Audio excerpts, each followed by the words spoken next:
Alright, here we are back again, continuing our look at Adobe's family of photo editing functions, and now we're going to take a quick look at Adobe Camera RAW.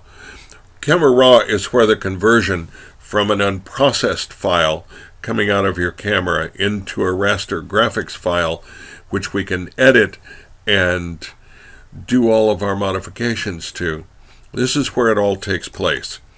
What you'll see when this opens is a file that's displayed based on the instruction set that you created when you set up the camera.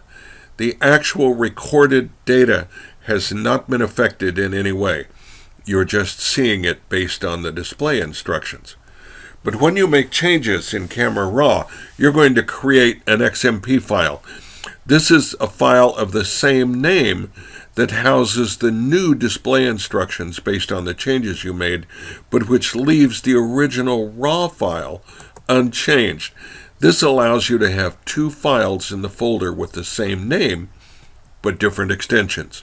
One will have the Camera RAW extension, which, depending on what kind of camera you have, for example, NEF for Nikon or CO2 for Canon, or whatever it is for Sony or Fuji or whatever camera you have, you'll have that file, and you'll have an identical named file with an XMP extension.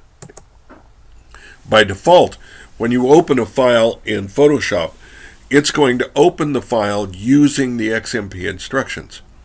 If you want to get back to the original data because you don't like what you've changed, then simply erase the XMP file or give it a different name, and you could actually save several variations of it. So here's the current version of the interface.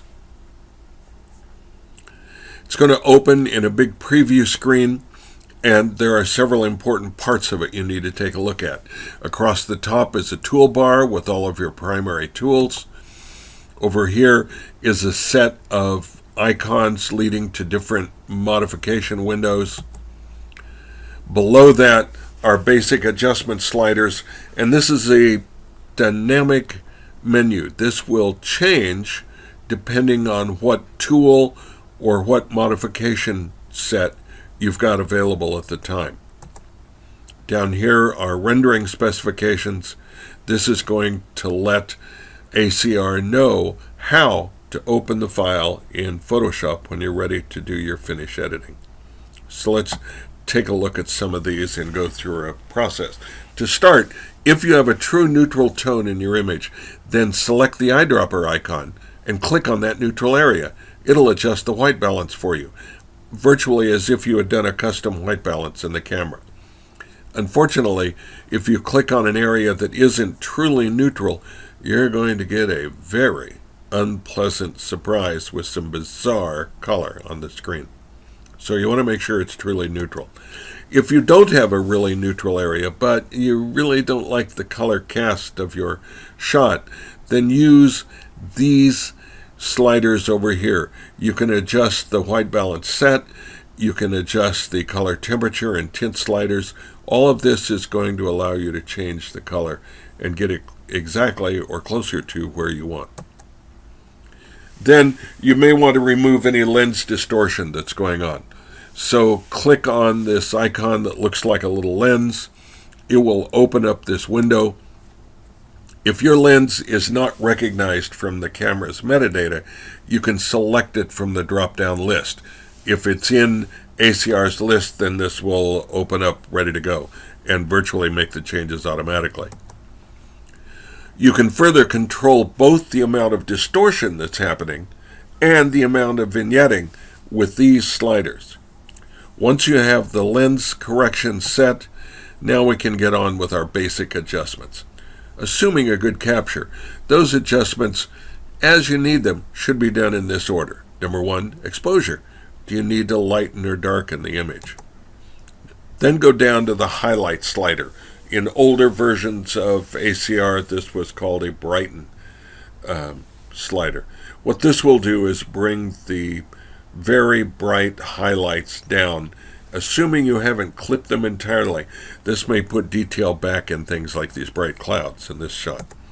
Shadows will open up shadows or darken them, depending on exactly what you want to do, without affecting the rest of the image. Clarity is an interesting function. It enhances mid-range contrast, and the effect is it's going to make mid-tone areas and very fine detail look sharper. When you've done all of that, you may discover that the overall contrast is off a little bit, so now is the time to go back and make a final contrast adjustment. Vibrance, our last recommended setting, will take unsaturated colors and boost them just a little bit. It will also tend to avoid skin tones, so this is good for fashion or portrait work. You can also use ACR to make area modifications. Here the graduated filter is darkening the sky.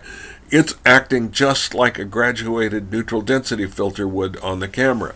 And over in the dynamic area, you can do more than just adjust exposure. You can adjust color. You can adjust how the sharpness is in that area. You can adjust saturation. So this is an incredibly flexible tool to add to your work. But you can also do small selected areas by selecting the adjustment brush, adjusting its size with the bracket keys, and here, for example, we've just lightened the highlight area of that rock. Again, you've got this dynamic menu over on the right-hand side where you can make specific adjustments just to the area where the adjustment brush is working. When you're through, come down again to this rendering button. Now it's going to tell you what it's currently set at. If you are using your own home computer, then nothing's changed. It will remember what was last used. If you were using a public computer, say like one of the school's computers, then it will remember the last setting it had, which might not be right for you. So do check it, see if it's okay. If it's not, click on it. It will open this dialog box. And here, what you need to do is set this to the highest possible quality. So you want to set the space to ProPhoto, the depth to 16-bit.